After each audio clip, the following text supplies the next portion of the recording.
that is residential property, if that is commercial investment, just as you were saying, that's the differentiation. Is this a property for your family? Is this a property for short or long-term investment? Is this a multifamily property? Is this a number of doors that you can rent, you can buy so that you can rent out? Is this something that you want to turn and flip? There's lots of countries that have laws that say once you purchase a residential property, even if it's for investment for yourself, you need to keep that for a period of time because they don't like flipping. Australia, I met somebody that was talking to me about Australia. I just don't see him right now. I'm going to see him again tomorrow. Australia just evicted 690 people because there's a law that has never been enacted, never been enforced in Australia that says you have to be an Australian resident for 5 years to own property in Australia. So what they were trying to do was reduce the property values by Chinese people buying and selling property in Australia. The average property in Australia went from 200,000 to 2.4 million in 24 months. Wow.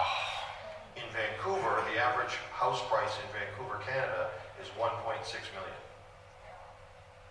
So what lots of communities try to do is they try to reduce that escalation by imposing restrictions about who can buy and where you can move from and where you're coming from. And you won't know any of those things unless you go locally to find out. Now, the second part of that, of course, is that the European Union has all those same laws, rules, and regulations.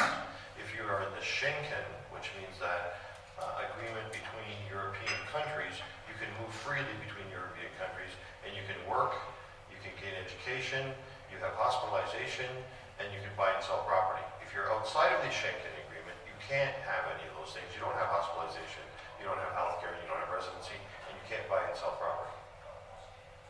Somebody may come along to you and say, hey, I have a really wonderful deal in Hamburg for a building, and you'll find out that once you go through all those transactions, you're not able to buy it because it's in a restricted zone.